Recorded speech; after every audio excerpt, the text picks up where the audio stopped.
Os Espelhos da Casa Ambrósio. Escrito por Regis de Soler.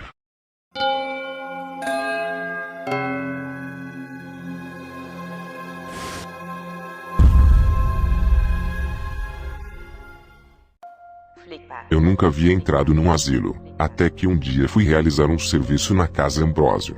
A Casa Ambrósio sempre foi um lar de idosos muito famoso aqui na cidade. Até o ano passado, o local atendia cerca de 100 pessoas. Como disse, conheci a casa por causa do meu trabalho.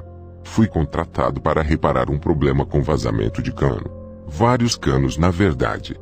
A princípio, era um serviço bem simples, mas tive que voltar outras vezes para reparar outros problemas que surgiram. Quando cheguei ao lar, notei que o número de pessoas atendidas era bem maior que 100. No mínimo, mais de 200 idosos viviam na casa. Mas, o que me chamou mais atenção, era que os cuidadores também eram idosos. Durante o breve período que trabalhei lá, eu era a pessoa mais jovem. O curto intervalo que eu tirava para o almoço, eu aproveitava para conversar com aqueles senhores, que com certeza tinham muita história para contar. Era muito interessante ouvir os relatos de vida daquelas pessoas. Óbvio que nem todos aqueles que lá estavam tinham boas histórias. Alguns pareciam até ter vivido menos que eu. No meu terceiro dia, trabalhando na casa, precisei socorrer uma senhora que havia se cortado após derrubar um espelho. Ela dizia que a vida dela tinha acabado, que precisava daquele objeto. A senhora já era senil, então não me importei com o que me dizia, apenas a levei para um dos cuidadores. No dia seguinte, soube que a idosa havia morrido enquanto dormia. O que mais me chamou a atenção foi o fato de que os moradores do asilo estavam tão acostumados com a morte, que agiam naturalmente. Quando meu serviço chegou ao fim, parecia que eu trabalhava lá há anos. Minhas costas doíam demais, meus joelhos estavam inchados, e meus pés quase não suportavam o peso do meu corpo. Tudo o que eu queria era descansar, porém eu já tinha agendado outros serviços para o dia seguinte. Ao chegar em casa, tomei banho, preparei meu jantar e mais tarde, dormi a noite toda. Quando acordei pela manhã, notei que envelheci 4 décadas.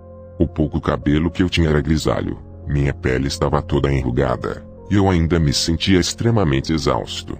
Eu precisava entender o que estava acontecendo comigo. Numa tentativa imbecil de buscar respostas, fui até a Casa Ambrósio. Lá, os idosos passaram a me olhar com pena, como se eu fosse um pobre, desgraçado, e eu era. Ninguém me disse nada, mas eu senti que cada dia vivido no asilo me envelheceu 10 anos. Os cuidadores e outros funcionários não eram idosos, eram jovens como eu.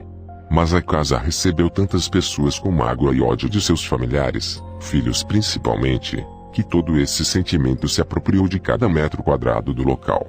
Observando aqueles corpos que perderam a sua juventude, compreendi que suas almas também foram consumidas pela tristeza. Em determinado momento, vi o reflexo das pessoas refletir nos vidros do saguão do asilo, e lá estavam eles, os corpos joviais aprisionados, suplicando pela liberdade e desejo de viver. Eu sabia que eu ainda viveria mais alguns anos, mas não queria viver daquela forma, naquele corpo envelhecido.